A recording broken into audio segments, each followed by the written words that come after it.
This podcast is sponsored by Inside Out Group, the specialists in high-risk and challenging filming and time-lapse, covering health and safety videos for rail, construction, and infrastructure projects nationwide.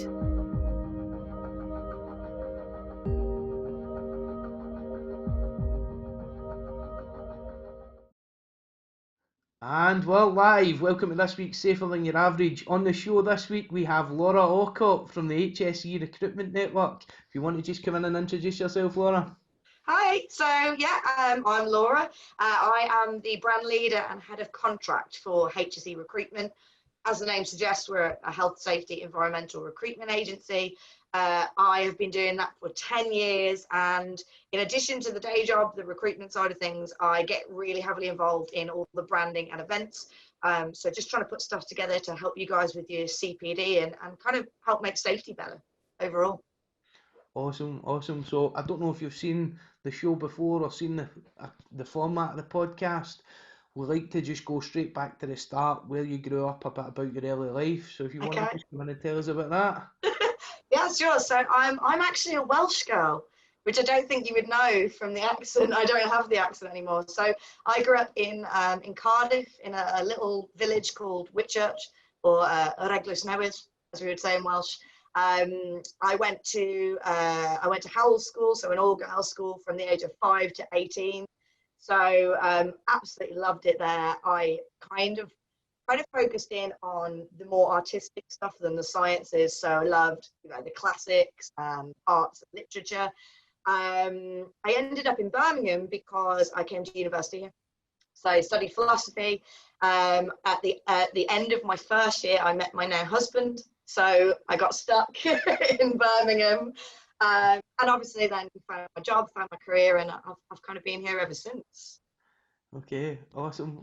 So what was your first job then, Laura? My first job was, I think, a very classic teenager's job. So I worked in a shoe store. It was a trainer store called Sneakers. We thought we were very trendy. So I just did Saturdays, Sundays, some evenings, just selling very cool trainers that I did not wear myself. So how did you move into health and safety then? So health and safety really just came out of nowhere for me. I don't think it was something I'd ever even considered before. I don't think it was something that I had come across in my everyday life or in any of my previous roles. I was looking into roles in recruitment, and I started talking to HSE Recruitment, and I met Chris, the director, and he started talking about health and safety, and he was just so passionate about health and safety. Yeah. And he made the joke that basically anyone that ever kind of has any involvement in health and safety just never leaves it ever again. It kind of grabs you. And I loved that. I thought, I want to be in something that's a career for life. I like the idea of being in a role where you genuinely help people, and we're making the world a better place, hopefully, little bit by little bit. So yeah, kind of just completely out of nowhere, health and safety. But I'm really glad I found it. Yeah. So you started off as a health and safety recruiter then with the HSE Recruitment Network, but you're now in a different role from that slightly. While you still focus on recruiting people for health and safety, what else do you do? So the day job, don't get me wrong, that is still recruitment. That takes up a lot of my time, but I've been very lucky that the company have allowed me to kind of follow my passions and develop the stuff I'm really interested in, which is the soft skills and the CPD side of it. So my current role, I am the brand leader. So I do all of our marketing. I do all of our partnerships. So we have really good partnerships with Rosper, NEBOSH, IOSH, Double IRSM, Pinson Masons. So I kind of manage all of those partnerships. And the aim behind everything is to help safety people market themselves better, to figure out how to develop those soft skills, and hopefully just help progress the industry. I think we've all seen that whole health and safety thing in the Daily Mail. So I'm really passionate about trying to give you opportunities to develop away from that terrible stereotype. Yeah, totally. So can you talk us through some of the work that you're doing with the soft skills side of things? Because it's an area that IOSH are really focused on at the moment as well, to look at the new competency framework that is moving away from just having technical skills towards having a whole kind of generation of skills behind yourself. Yeah, I love the competency framework, by the way. I think that's a fantastic idea, because I think in the safety industry, we've maybe been too focused on qualifications for quite a while. And don't get me wrong, of course, qualifications are still very, very important. But there are a lot of people out there that have the same kind of level and they have the same kind of knowledge. So the soft skills are really how you stand out, and they're how people buy into you more, and they will understand the message a little bit better. So a lot of the events that we run are focused on things like leadership skills, like empathy, communication, anything like that that really, really helps you become a more well-rounded professional is kind of the focus. Yeah. And you mentioned that you run some workshops and things like that. How do you do those, Laura? So the workshops vary. So we do things like mock trials with Pins and Masons, and I've had to brush off some very old acting skills for that. So we have a courtroom, we act out a scenario, we get you guys involved as the judge and the jury. So they're really, really good in terms of building particular skills for investigations and things like that. Other workshops that we've done have been involved around personal branding. So we've talked people through getting blogs out there, doing things like these podcasts, and skills to be more confident when you're public speaking. Because I think that's something that people really struggle with. You know, it's quite scary to stand up and talk in front of people, but something that if you're going to be a really good senior safety professional, you kind of have to get used to that. So yeah, we did a great workshop with a guy called Robin Commode, who is an actor and a confidence coach. So he came in, he had us doing all sorts of different exercises all around the room, and breathing exercises and things like that. He taught me, I think, probably the best tip I've ever had for public speaking. So I will share that with you. So when you stand up and you have to speak in front of people and you have to convey a message, your body instinctively goes into fight or flight. So traditionally that means that you get hot, you know, your hands start to shake, you show very physical signs of being nervous. So if you are in that situation, if you stand up and you plant your feet firmly and then you squeeze your bum cheeks, it's impossible to shake. It just grounds you and makes you feel very solid. And I promise if you try it, that works. But I don't do that anymore. I did when I started out, but I'm better now. I'm more confident. Brilliant. And it's all about getting that experience and putting yourself out there. When I was first getting into public speaking, I would take little stints and I would try and jump in for the opportunities. If I saw a construction manager going by to deliver an induction, I would say, let me do it, or let me come in and deliver some of it, just to get that experience and build it up. And now I feel confident walking into a room with hundreds of people and standing up there and speaking. So yeah, it's the same as any skill. The more you practice it, the more confident you are going to get with it. And I think safety people sometimes think they don't need to do public speaking, but it doesn't have to be a crowd of hundreds of people. It can be, stood up doing inductions. It can be doing training. That's still the same skill set. Yeah. So we just try and come at it from a different, more fun angle for you, I guess. Mm-hmm. And the adult education and training course that you can do is fantastic for that as well. I can remember in my early career going back and doing that as a week-long course and learning to teach first aid on top of that as well. And cool. The minute that you arrive on the course, they have you speaking and teaching each other in the class how to teach the first aid. So it's pretty awesome. The instructor was absolutely bonkers as well. He'd been an Olympic gymnast, and he's the only guy that I've ever met that could fall out a chair with still being sat in it, and his head was touching the floor. And he was still sat in the seat. I won't try that one. I think I would definitely hurt myself. I think it would lead to an injury. Don't try that one at home. So if we move on a little bit, Laura, just to talk about what's been your biggest challenge in your career, health and safety wise? It's tough because I think there's been so many. I mean, I know for me it feels like a long time. Being in health and safety for 10 years, I appreciate there are people out there who've been in it much longer, but you do learn things all the time.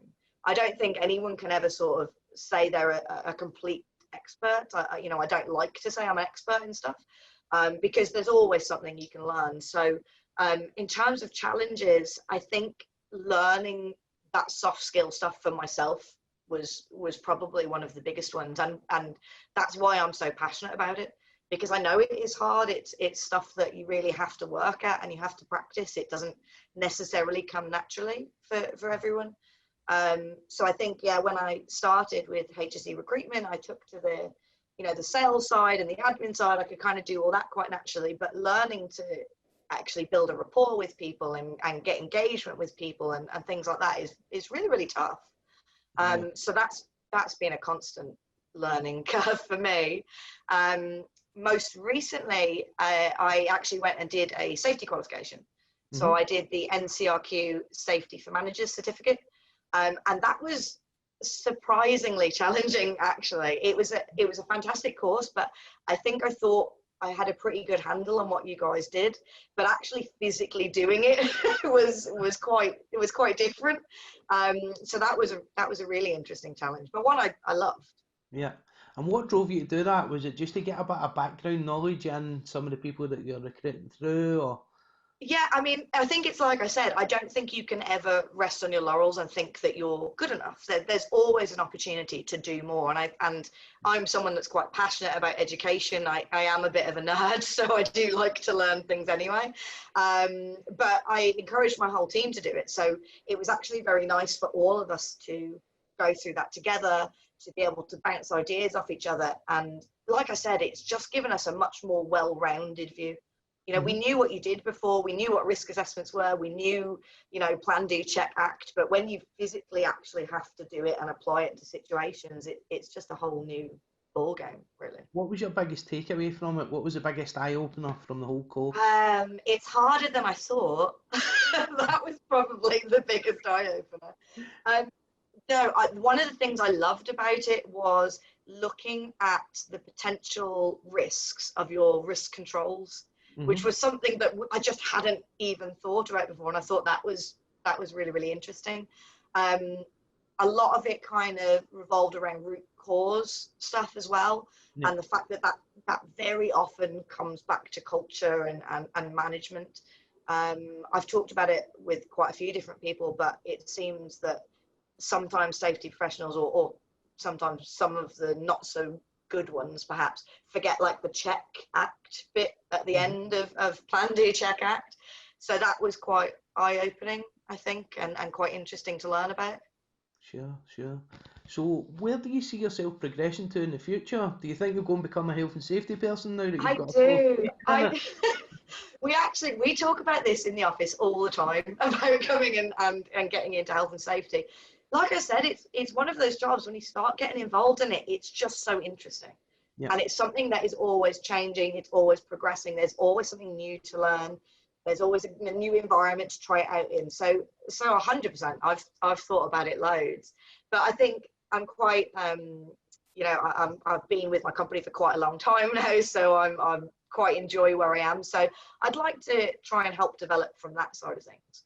So work more on what I'm doing at the moment, work more on helping you guys make the industry better.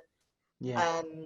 I think when I first started in safety recruitment, that there's been a huge growth from then to now in the perception of safety people, but that's still mostly internally, that's still with safety people. I think to the outside world, sometimes the perception is still that old health and safety thing. So we've done some great work, but I think there's a long way to go, and I'd love to be involved in it. Definitely, and you're doing a phenomenal job. I see you all the time, video content out there and really making an impact in the industry. You're pretty well known. You put loads of content on LinkedIn and Facebook. Sorry about that. Yeah, no, it's absolutely brilliant. I saw today that you'd advertised a job and made a video to advertise it. Yes. And this new media content, putting video, putting sound content out there, is going to be the way of the future. It's certainly starting to get really interesting for me with the podcast side of things, and really starting to develop that through and put the information out there.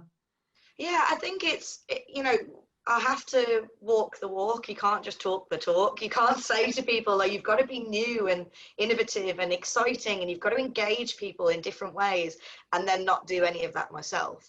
I mean, we've done some talks at various different exhibitions and events on, you know, the difference with the generations and how they approach work and things like that. And it obviously is a generalization, but a lot of it is true. And I think if we want to bring people into the industry and we want to see new and exciting professionals coming through the ranks, we've got to look at new ways of doing things. And I found that the video adverts, they're really attracting the right people, the sort of people that respond to them. They are, you know, they're dynamic professionals. They want to engage with people. They want to do things differently. But yeah, sorry, you just have to see my face all the time. No, it's absolutely brilliant. Keep up the great work. So if we move on to talk about, Laura, what advice would you give to someone starting out in health and safety today? So health and safety, I'll be honest, getting started is tough. That's probably, you know, the thing I get asked most is how do I get started in health and safety?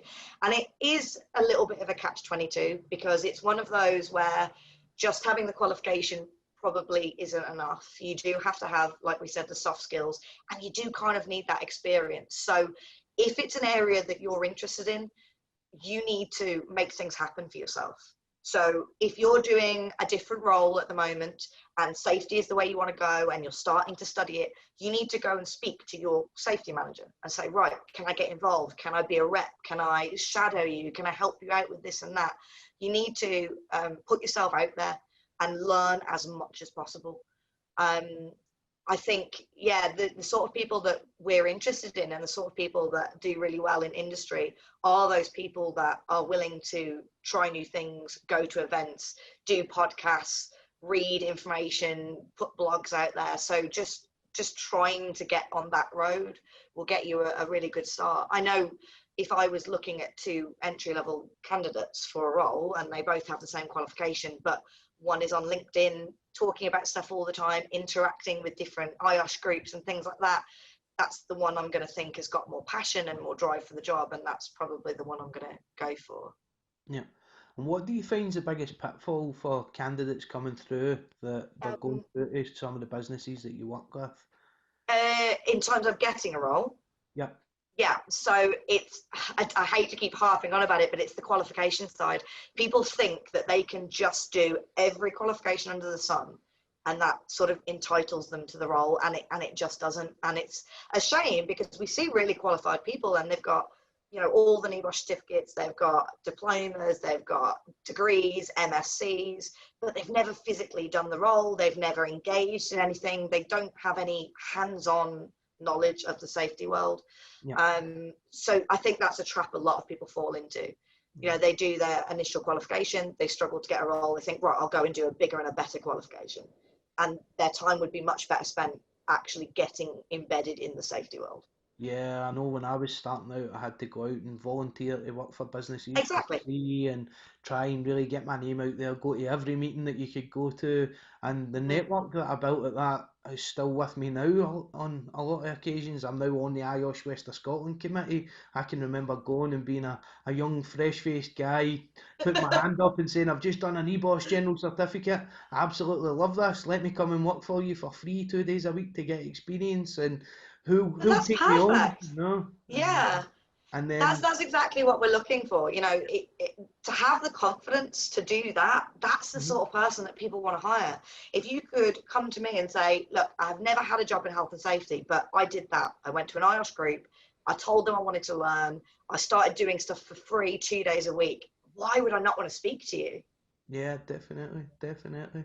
So any other advice or any kind of little nuggets that you can give out? Because I think we'll get quite a lot of people watching this podcast that are relatively new coming out to get a role and look to start progressing into that first role. And then there's something else I'm going to ask you after that. Okay. I mean, there's lots of different bits of advice. So if anyone wants to connect to me and ask me things afterwards, then that's absolutely fine. I'm always happy to chat. But one thing that I've told quite a few people is that if you can't find someone in the safety world that is your inspiration, then you need to go out there and be that inspiration for yourself. Particularly when we're trying to make the safety world, you know, more diverse, more inclusive. You might not see a representation of who you are, but go out there and be that person. You be the one that stands up and is a pillar for people to look for. Again, it's good for you, it's good for the community, and it's absolutely good for your job searching, because they're the sort of people we want. The other question I wanted to ask you to follow up on that one is one that I get asked quite a lot, and it's normally from people that have been health and safety advisors for 3, 4, 5 years. How do they get into that first management role? Okay, so it is tough to make that step. The difference most of the time between an advisor and a manager is largely to do with the soft skill set. Because when you're an advisor, you're doing the operational, you're doing the day-to-day, you're reporting into someone. When you step into manager, then you're starting to look at strategy, you're starting to look at culture, you're starting to look at engagement. So having that soft skill development is critical. You can't do it without. So again, ways to develop that is to just get involved in stuff. Go along to the IOSH meetings, learn from people around you. We have a fantastic community of people here. Yep. And, back in the day, I think safety people were really, really siloed, and you didn't have anyone to talk to and who to share experiences with, but that's not the case anymore. We can talk with people all over the world who do what we do. So yeah, just make sure you're talking, you're sharing, you're learning.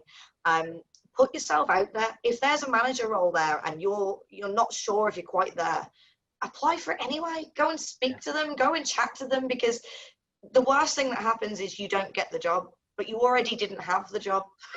So nothing has changed. So the best thing that happens is you get the job. The likely outcome is you'll have a good conversation with someone, you'll learn something, and it will get you that step closer. The other thing that I think is quite important is just to have an idea of your career planned out, know where you want to go with it. That doesn't mean that stuff can't change, because life is unpredictable and things do go off plan occasionally, but or if you always have a know in what direction you're heading and what you need to do to get there, you're always moving forward. Yeah, totally. So just moving on a little bit more then, Laura, we'll just come to the summing up section. If you want to let us know how to get in contact with you, we can put some links in the description if anybody wants to come and get further advice or guidance from you. Yeah, absolutely. So I am on LinkedIn pretty much 24 hours a day. So your best bet is to send me a connection request there. You can drop us an email. So the best email for us is info@hserecruitment.co.uk. And then what I will do is I will figure out the best person in our team for you to speak to based on your skill set, your needs, your experience, and we'll hopefully try and put you in the right direction. You can go on the website and have a look at our adverts as well and what we've got live. So that's www.hserecruitment.co.uk. But the caveat with that is that a lot of the stuff we work on is retained, exclusive, confidential. So you won't see every job on there. Your best bet is to be in contact with us and talking to us. And that way we can let you know when something is right for you. Okay, that's great. Thank you very much for coming on the Safer Than Your Average podcast, Laura. It's been absolutely brilliant speaking to you. Some real good advice and guidance. Thanks. No problem. Thank you so much for having me. This podcast is sponsored by Inside Out Group, the specialists in high-risk and challenging filming and time-lapse, covering health and safety videos for rail, construction, and infrastructure projects nationwide.